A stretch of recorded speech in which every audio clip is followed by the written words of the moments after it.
La suite de la matinale dans quelques instants.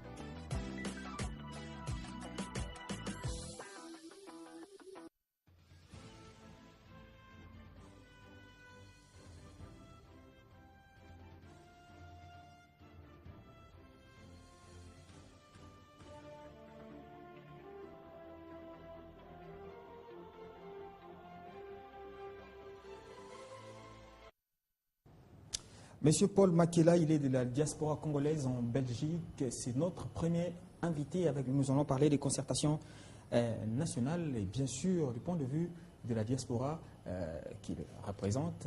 Monsieur Paul, bonjour, bienvenue. Bonjour monsieur.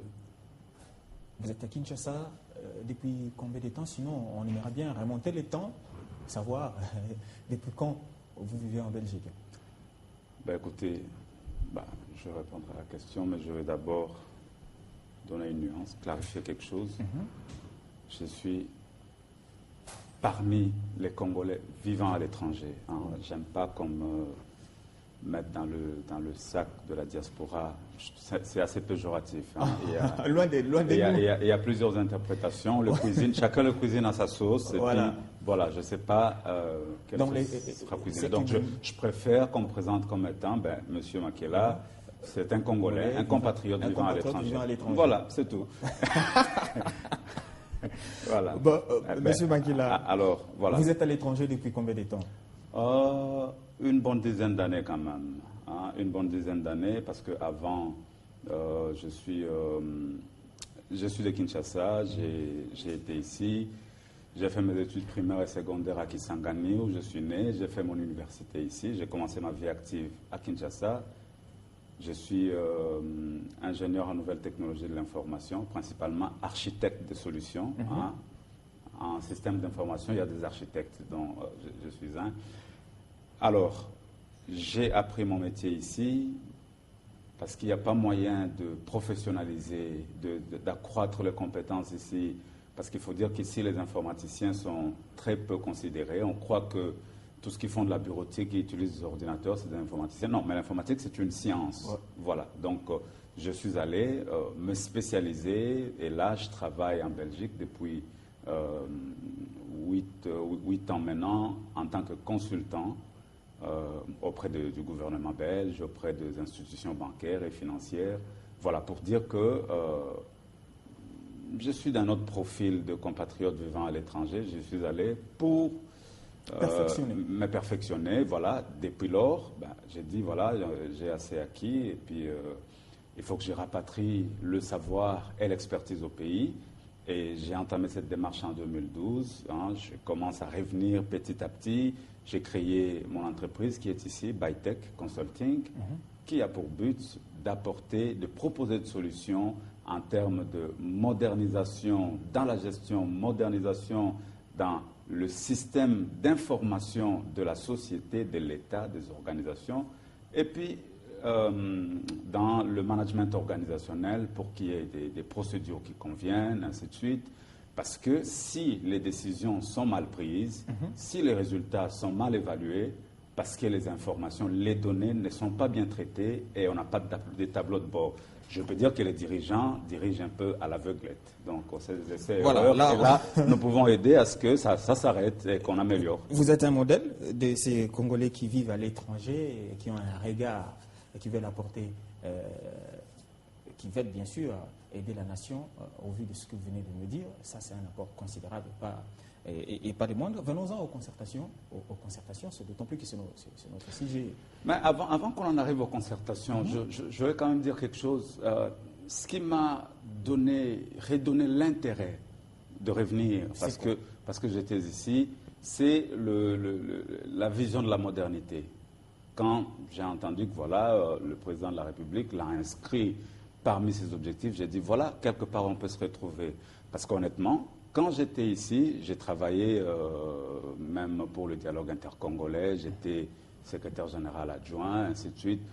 Quand tu te présentes, tu dis que je suis ingénieur informaticien, tout le monde a tendance à te mépriser parce que c'est les économistes et les juristes, mais les sociétés développées les sont parce qu'ils ont des bons techniciens, ils ont des bons ingénieurs. Je ne suis pas contre ce qui ont fait les sciences des lettres, j'en ai fait aussi, j'ai fait la psycho, mais je vis de l'informatique et je vois que les sociétés qui se développent, c'est parce que ces sociétés l'informatique ont devient beaucoup d'ingénieurs. indispensable. Oui, non seulement l'informatique, mais il y a plusieurs domaines technologiques qui peuvent faire que l'État avance. Et le chef de l'État, sa vision de la modernité, risque de rester lettre morte s'il n'y a pas des ingénieurs, il n'y a pas des hommes compétents. Heureusement que vous êtes les là. lettres ne vont pas le faire. Ça, Êtes là. ça, je suis convaincu. Mais vous êtes là. Bah, je suis là encore, il faut y arriver. Ça, c'est autre chose. Voilà, venons-en. Quand on annonçait la tenue de concertation, vous avez appris la nouvelle où exactement? Ben, j'ai appris la nouvelle, déjà j'ai appris par les médias. Vous étiez à Kinshasa ou à... J'étais à Bruxelles et j'ai été consulté par mon parti parce que je suis de l'UFC, je suis de l'opposition, je ne suis pas de la majorité, comme c'est le cas, parce que tous les Congolais sont de la majorité. Il faut qu'il y en ait quand même qui soient de l'opposition. De l'équilibre. Voilà, et voilà, je suis de l'opposition. Mais avant, je suis parmi les fondateurs, les cofondateurs du PPRD. Bon, voilà, ça c'est entre guillemets. Mais aujourd'hui, je suis dans l'opposition. Et j'ai été contacté par les instances du parti qui ont voulu que je participe, parce que vous savez, dans ces concertations, la participation est 50-50, donc la société civile, l'opposition et la majorité. Ouais. Même dans la diaspora, il y a de ceux qui sont de la société civile, ceux qui sont de la majorité et ceux qui sont de l'opposition. Ben, il faut s'affirmer, moi je ne suis pas de la société civile. J'étais de la société civile avant, parce que j'étais vice-président de la société civile des territoires occupés ici. Ça, c'est avant. Hein, ça date. Mais aujourd'hui, je ne suis plus de la société civile. Je suis un politique parce que je pense que je compte parmi les hommes d'État, les hommes crédibles qui peuvent défendre la stature d'homme d'État dans ces pays. Voilà.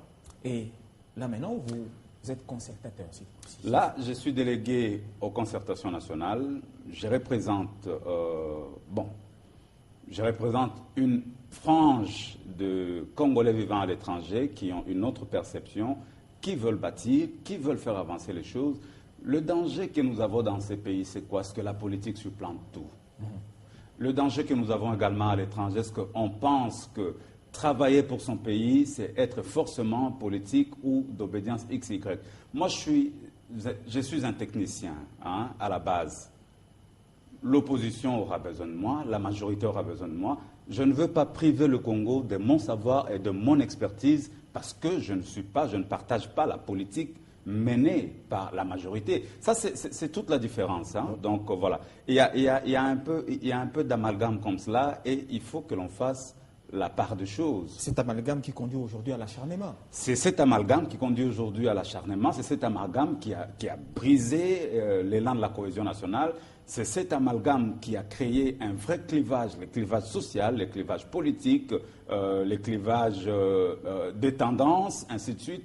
Les Congolais ne sont plus unis derrière un seul idéal. Et qu'est-ce qui se passe là-dedans? Qu'est-ce qu'il y a derrière tout ça? Derrière tout ça, il y a des ambitions personnelles parfois démesurées. Les politiques congolais ne sont pas au service du peuple, ils ne sont pas au service de la nation, ils sont au service d'eux-mêmes. Il faut voir même ceux qui sont leaders des partis politiques, quand il faut choisir des ministres, il ne veut pas que quelqu'un d'autre de son parti soit ministre. Si ce n'est lui. Donc, monsieur fait travailler tout le monde pour son intérêt. Et ces partis politiques qui sont élus, que ce soit le PPRD, le MLC et tout autre, une fois que ces gens sont élus, qu'est-ce qu'ils font pour la base? Qu'est-ce qu'ils font pour l'électorat? Rien. On attend le prochain rendez-vous, il faut battre campagne pour répartir, c'est dur le peuple, ainsi de suite. Et on prend le même, on recommence. Il faut que ça s'arrête. Il faut qu'on moralise, qu'on normalise la vie politique. Et c'est tout cela qui crée la frustration. La population a l'impression d'être là, de servir de marchepied pour l'émergence de certaines personnes et de leur famille. Et à la base, il n'y a rien. La politique des proximités, la politique locale, ainsi de suite. Le peuple ne sent pas les politiciens. Il y a d'abord une fracture entre les politiques et le peuple. Il y a une fracture entre le pouvoir et le reste des autres politiques. Et il y a aussi une fracture en interne dans le microcosme politique où certains revendiquent. On veut être démocrate dans ces pays, n'est-ce pas? Ben oui. Nous travaillons pour la démocratie. Mais la démocratie exige aussi le respect de textes, de la Constitution, de lois qui ont été votés. Moi, j'avais battu campagne. Je vais vous dire, en 2006, vous avez battu campagne. J'ai battu campagne pour le non de qui? De la Constitution lors du référendum. J'ai dit, cette Constitution ne mérite pas d'être votée. Voilà. J'ai battu cette campagne-là parce que je dirige des mouvements Belgique, la dynamique de la diaspora, les mouvements patriotiques et solidaires. Mais quand le peuple a dit oui, qui suis-je moi pour contredire ce que le souverain primaire a dit? C'est ça aussi la démocratie. Voilà, le président de la République, il a été élu, il y a eu des contestations. Mais quand le résultat des urnes était publié, j'avais battu campagne contre lui. Voilà, mais quand il y a eu le résultat, j'ai dit voilà, c'est fait, c'est les résultats, le peuple a fait son choix. Joseph Kabila est notre président de la République et nous respectons l'institution président de la République. Est-ce que vous pensez que ces concertations vont mettre un terme à ces clivages qui sévillent? Oui, je crois que l'objectif de ces concertations, d'arriver à rassembler le peuple, à rassembler les acteurs, à rassembler les tendances sociales, mais cela a un prix, parce que maintenant que le pays est menacé de balkanisation, nous devons nous lever comme un seul homme. En 98, je le rappelle toujours, quand il y a eu l'agression rwando-ougandaise, burundaise et machin, je suis ceux des jeunes, je suis l'un des rares jeunes Congolais qui a mobilisé. J'ai mobilisé des gens dans cette ville. J'ai organisé des marches, tous solidaires contre l'agression.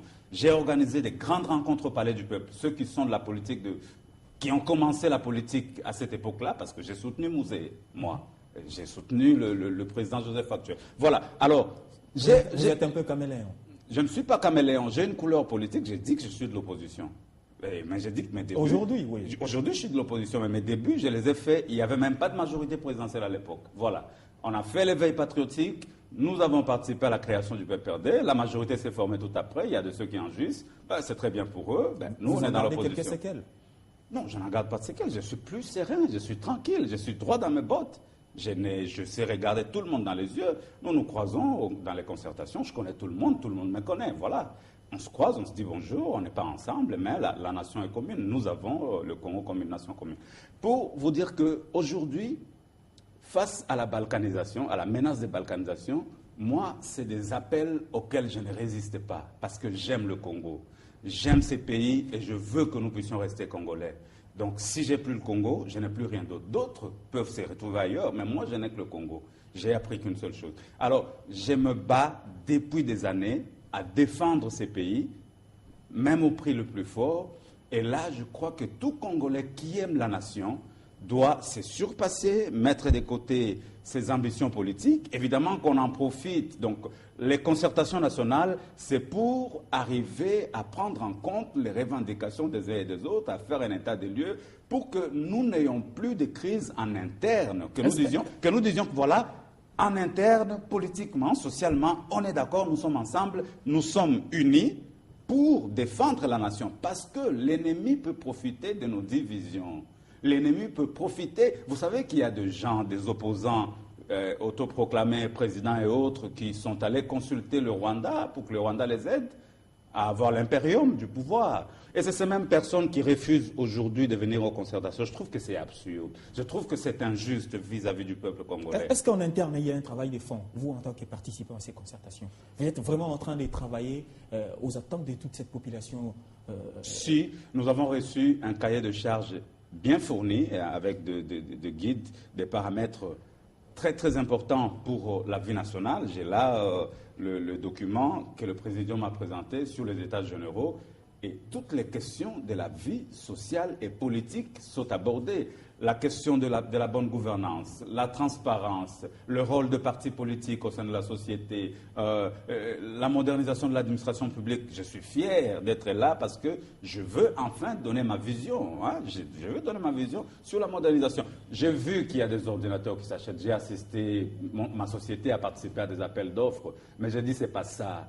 Les nouvelles technologies, ce n'est pas de la ferraille, ce n'est pas de machine, c'est de l'intelligence. Et moi, je vends de l'intelligence. Et la population est en train, croisant les doigts, les bras, il vous regarde, il dit, mais au terme de ces concertations, quelle sera notre part? Bon, la population doit toujours faire confiance. Tout le monde ne peut pas diriger. Voilà.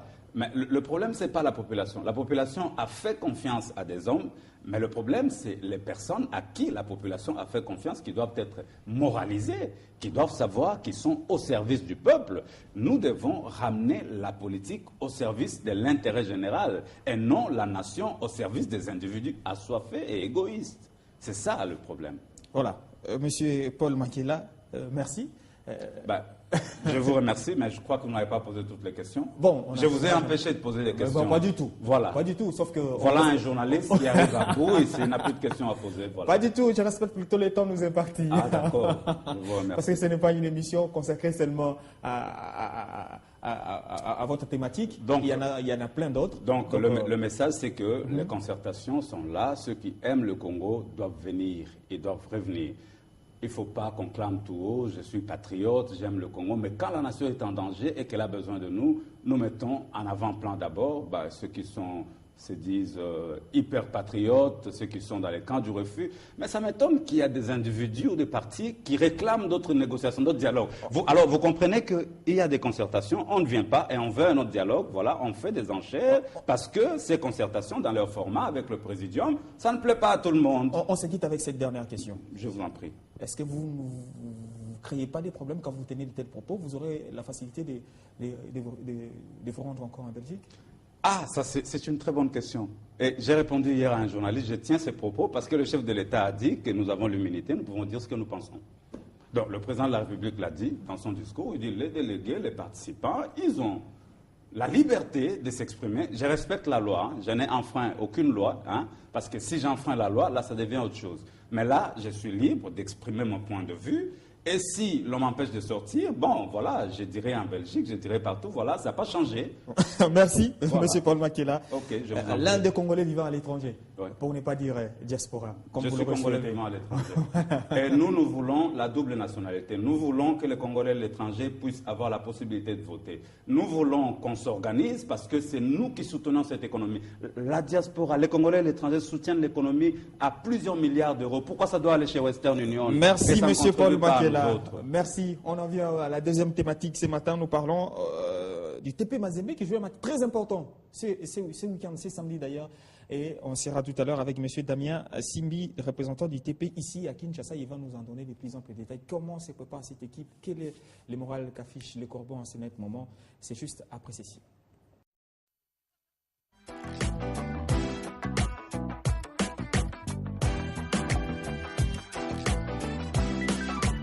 Magazine.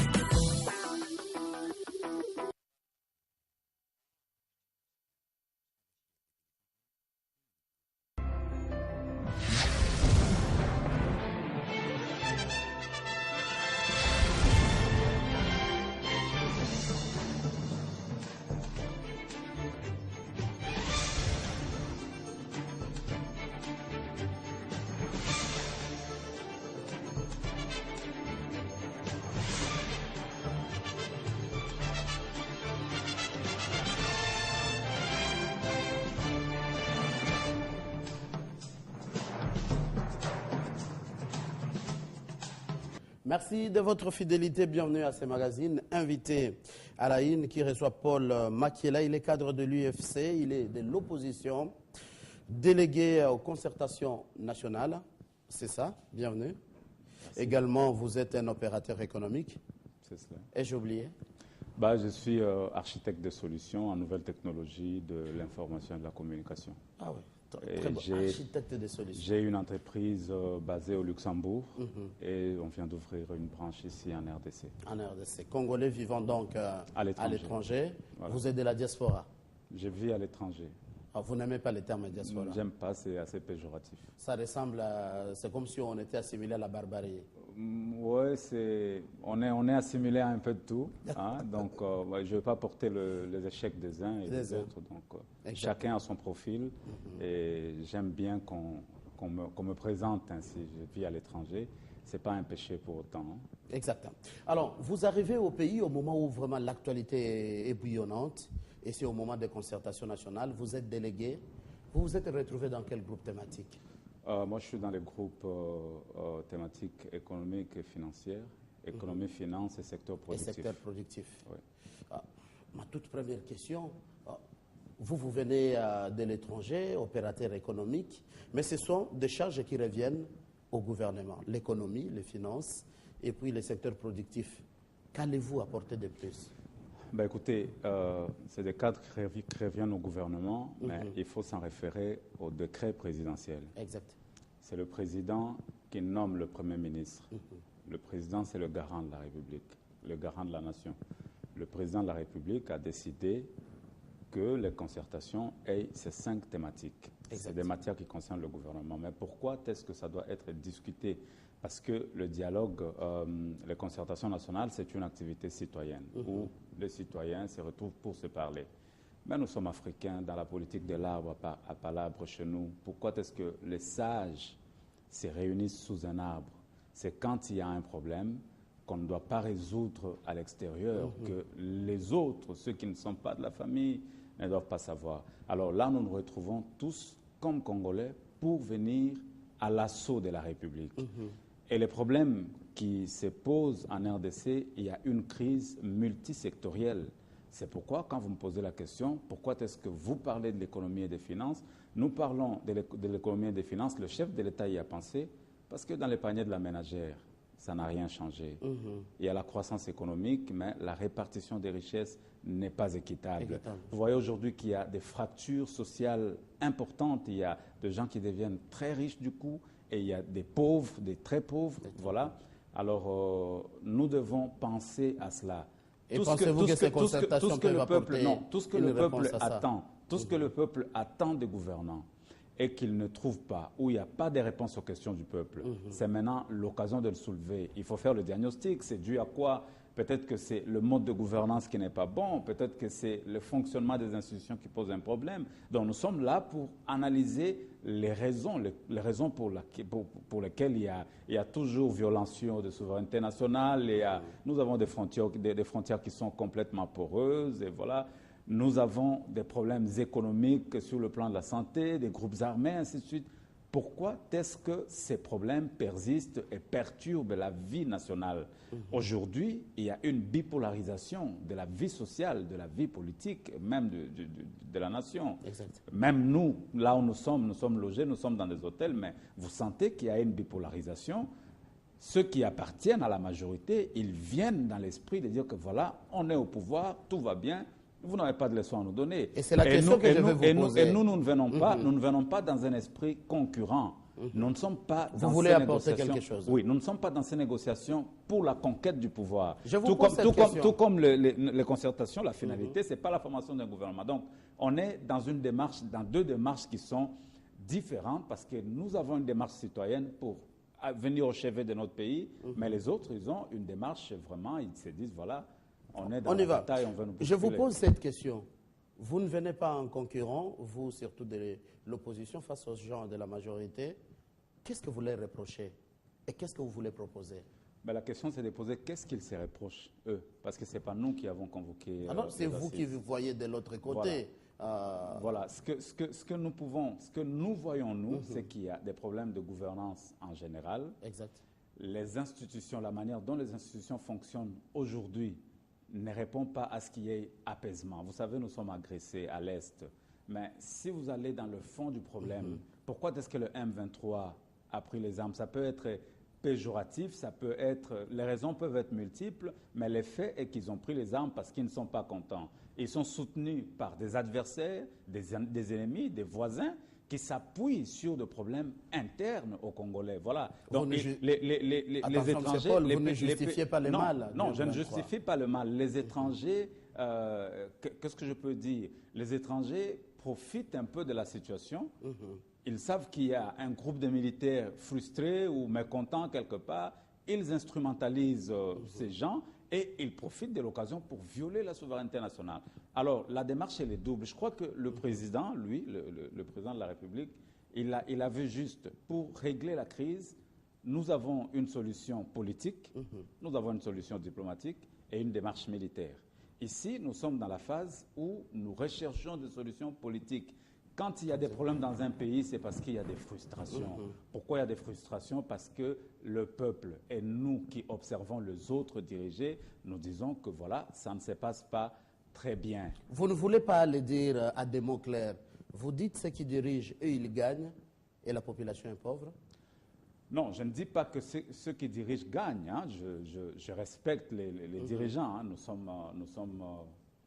Nous travaillons pour le respect des institutions établies. C'est des personnes qui sont là. Nous respectons les institutions, mais la politique qui est menée ne permet pas à ce que la misère de la population soit résorbée. Ça ne permet pas à ce que les enfants aillent à l'école avec, dans de très bonnes conditions. Les fonctionnaires sont toujours impayés. Au niveau de l'armée, de la police, il y a toujours des problèmes. Les opérateurs économiques que nous sommes aussi, nous subissons des pressions. On instaure des taxes. Par exemple, on instaure la TVA. C'est bien pour faire les recettes, mais il n'y a pas de mécanisme d'accompagnement approprié. Je pense que quand on lance des initiatives comme ça, il faut étudier. L'un des mal congolais, c'est que nous prenons des initiatives, nous lançons des idées comme ça, mais nous n'étudions pas les mécanismes d'accompagnement.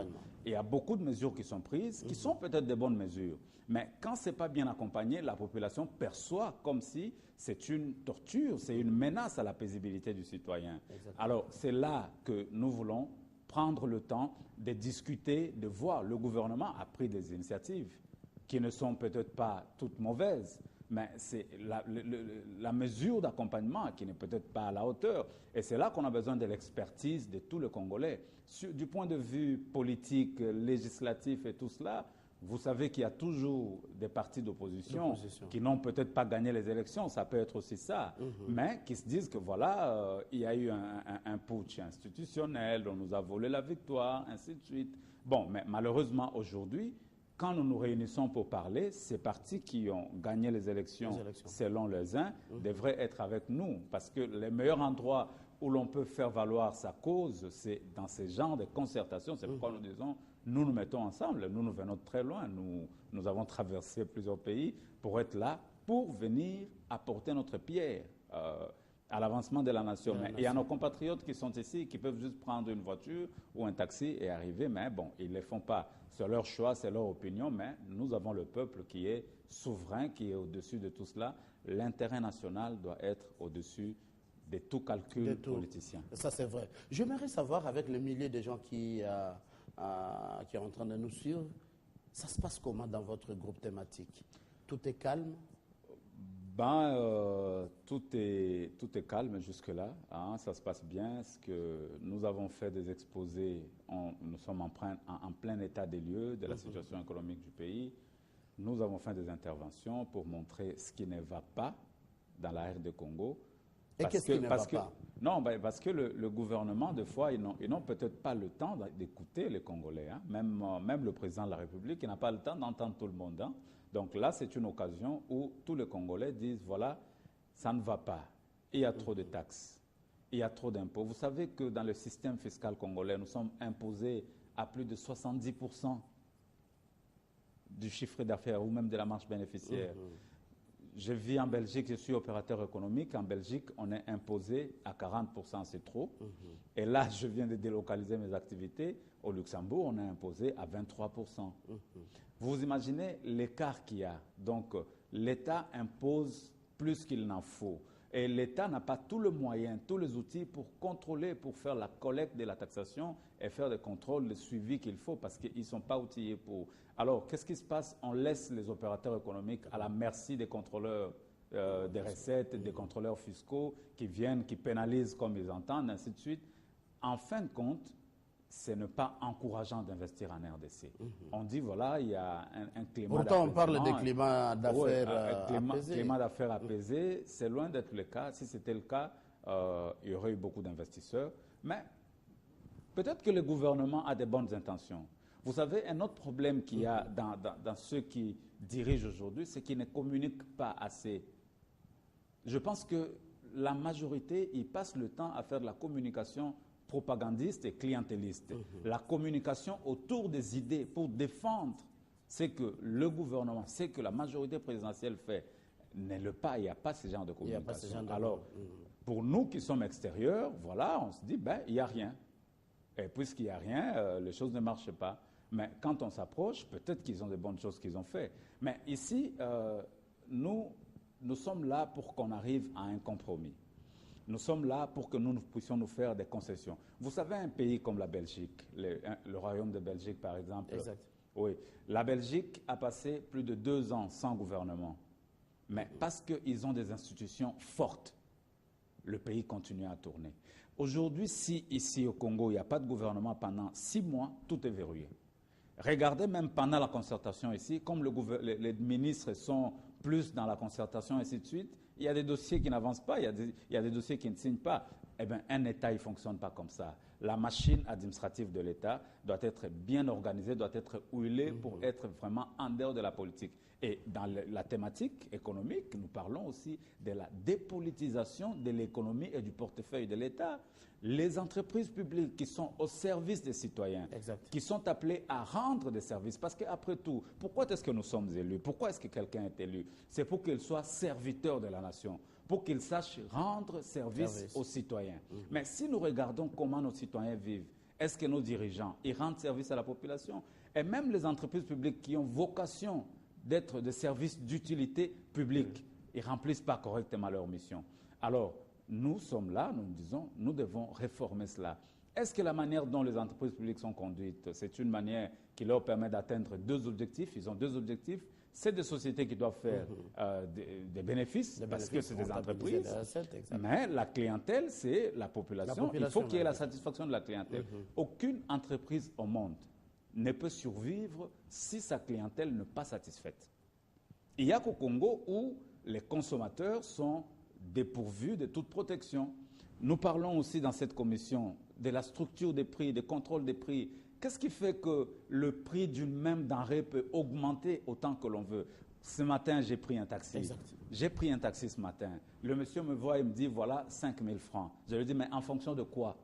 Il dit, non, donne-moi seulement 3 000. Mais en fonction... Donc, vous voyez, et ça ce n'est qu'un exemple. Ce n'est qu'un exemple parmi tant d'autres. Donc, vous rentrez dans le secteur économique, vous trouvez qu'il y a hausse exagérée des prix. Et qu'est-ce qui se passe? Constat, l'État n'est pas là. L'État est absent. Et quand l'État est absent... C'est grave comme affirmation. Quand l'État... Non, l'État est absent. La vie économique n'est pas régulée. Les étrangers qui sont ici, ils font des prix comme ils veulent. Que le ministre de l'économie, par exemple, que je connais très bien, que j'apprécie, qui me montre des mécanismes qu'ils ont pour contrôler la hausse de prix. Voilà. On a instauré la TVA.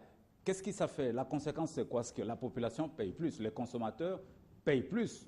Nous supportons, le consommateur peut supporter de payer plus le temps de renflouer les caisses de l'État. Mais ce qui se passe, c'est que l'État n'a pas de mécanisme de collecte de cette taxe qui est perçue par les opérateurs économiques. Donc, il y a tous ces gens, ça c'est des problèmes parmi... c'est des problèmes parmi tant d'autres. La croissance économique. Pourquoi est-ce qu'il y a une croissance économique maintenant, soi-disant, mais bon...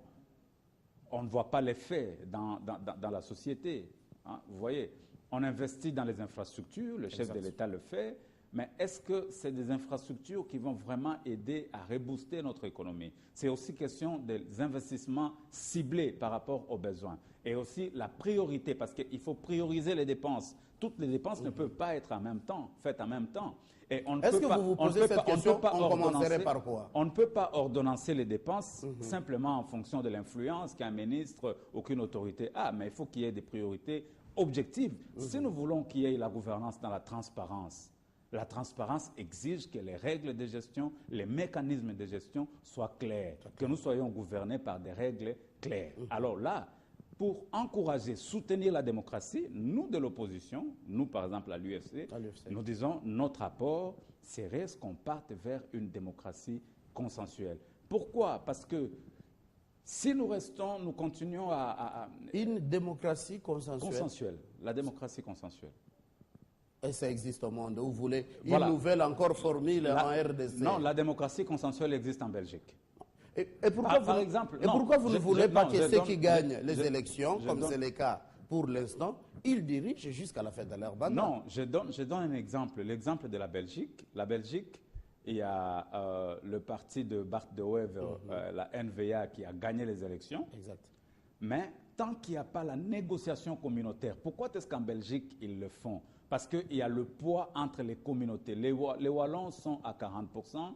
À 35%, je crois, les Flamands sont à 60%, les germanophones sont très peu.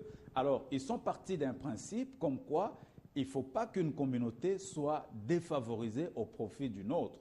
Donc, s'ils partaient par la démocratie institutionnelle telle qu'elle se doit, les Flamands seraient toujours gagnants, ils seraient toujours dirigeants parce qu'ils sont nombreux. du point de vue du chiffre.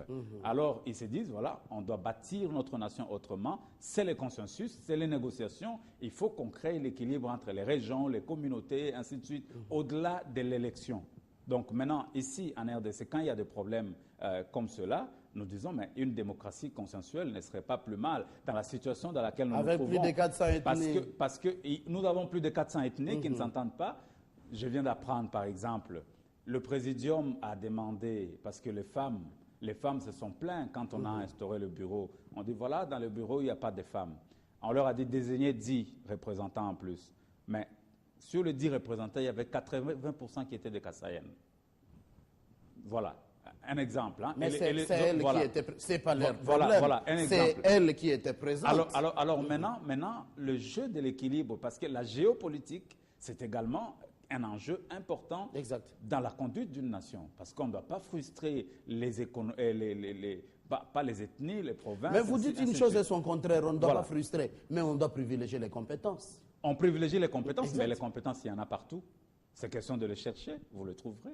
Les compétences, il y en a partout. Et aujourd'hui, j'apprends pour en finir, que parmi les 10 femmes qui doivent être ajoutées au bureau, on leur a demandé de veiller à l'équilibre provincial, régional. Voilà. C'est ce genre de sensibilité qui joue. Il y a un clivage aujourd'hui. Si vous regardez l'environnement sociopolitique, il y a un clivage est-ouest. Ceux de l'Est, ils disent, voilà, c'est nous qui sommes là, nous sommes le plus forts, ainsi de suite. Ceux de l'Ouest, ils se disent, ben là, voilà, on est minorisés, voilà. Ce n'est pas le cas. Et ce n'est pas une mauvaise lecture. Non, mais attendez, attendez. Ça, c'est un clivage qui s'est créé comme cela. Maintenant, un bon père de famille, un bon leader, le chef de l'État veut jouer la carte de l'apaisement. Ça, je donne des éléments comme ça, mais il y a beaucoup d'autres éléments qui sont débattus dans des thématiques. Il y a toute une thématique sur les conflits intercommunautaires. On croirait qu'il n'y a pas de conflit, mais il y a des conflits. Quand la diaspora menace, quand ceux de la diaspora menacent ou violentent les représentants des institutions, c'est qu'il y a un conflit entre les Congolais vivant à l'étranger et les dirigeants. Mais quelle est la cause? Pourquoi est-ce qu'ils réagissent comme ça? Tout ça, c'est des choses que nous devons réfléchir ensemble, parce que le président de la République, pour qu'il dirige, il a besoin d'être soutenu par l'ensemble de la nation congolaise. Ça, d'accord. Une autre question, vous êtes cadre de l'UFC, vous avez suivi, avant le début des concertations nationales, votre président, Léon Kengo Adondo, qui est d'ailleurs coprésident de ces concertations nationales, parlait d'un gouvernement d'union nationale. Votre point de vue, ça serait une des solutions, enfin. Vous vous dites qu'il y a beaucoup de problèmes. Les consensus, gouvernement d'union nationale. Bah, écoutez, je vais d'abord dire une chose, une clarification. C'est que le président Kengo, il est bien là où il est. Il est à la tête d'une institution. Il est très bien. Ça, c'est de un. De deux, c'est que ce qu'il est en train de faire, c'est son devoir républicain et patriotique. Il est serviteur de la nation et il rend service à cette nation. Ça, d'accord. Troisièmement, la question gouvernement d'union nationale, ben, c'est une hypothèse. Il a avancé une hypothèse dans la mesure où s'il faut que tout le monde se mette ensemble, si l'opposition, la majorité doit travailler, peut-être que les réformes qui seront exigées, parce qu'au sortir des concertations, il y a des réformes qui seront proposées, qui vont toucher aux institutions. Et si ces réformes institutionnelles, si le prix à payer pour la cohésion va exiger qu'il y ait ouverture du gouvernement, par exemple, c'est une hypothèse qui peut arriver. Mais ce n'est pas ça les calculs à la base. Maintenant, donc, le président, il n'est pas demandeur, il n'a pas d'ambition pour être Premier ministre. Il est bien là où il est, mais seulement il joue son rôle en tant que père, en tant que sage et en tant que quelqu'un qui a de l'expérience. Voilà, donc s'il a lancé cela, ben c'est stratégique aussi. Il a les raisons pour lesquelles il a dit, mais ce n'est pas ça la démarche, ce n'est pas ça la finalité des concertations. Et le chef de l'État l'a bien recadré, parce que c'est un forum citoyen où les citoyens se parlent entre eux. Bon, maintenant, il y a des tendances, tout le monde, ça va dans tous les sens. Ceux de la majorité jouent au protectionnisme, voilà, on est au pouvoir, on y reste, mais ici, je veux jouer la carte de l'apaisement pour dire à mes frères, hein, c'est mes frères, on est tous Congolais, pour leur dire, écoutez, on n'est pas là pour la politique d'autre de là que je m'y mette. Nous sommes là pour apporter nos compétences, apporter notre savoir, notre expertise, pour faire avancer cette nation qui nous appartient tous, parce que nous sommes fils de ces pays au même titre que d'autres. Et je vais parler de vous. Moi, dans mon point de vue, je ne laisserai pas que quelqu'un me traite comme si je n'étais pas fils de ces pays. J'ai le droit dans ces pays, comme tout autre. Je suis fils de cette nation. Ça, d'accord. Alors, voilà. Paul Makiela, on parle un peu de vous dans cette émission. C'est ma dernière question. Vous vous dites un grand entrepreneur, opérateur économique. Non, je n'ai pas dit un grand entrepreneur. Non. Vous êtes pas dit... installé à Belgique, Luxembourg.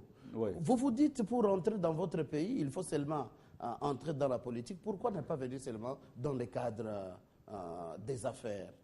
Voilà. Autant d'années au pays, à l'étranger, pour revenir, vous intégrer un parti politique. Est-ce que vous vous dites, comme les autres, au pays, en RDC, pour gagner, même si vous avez fustigé les comportements, dépolitiser la gestion de la chose publique, les entreprises, vous aussi, vous vous dites, c'est la seule voie par laquelle il faut passer.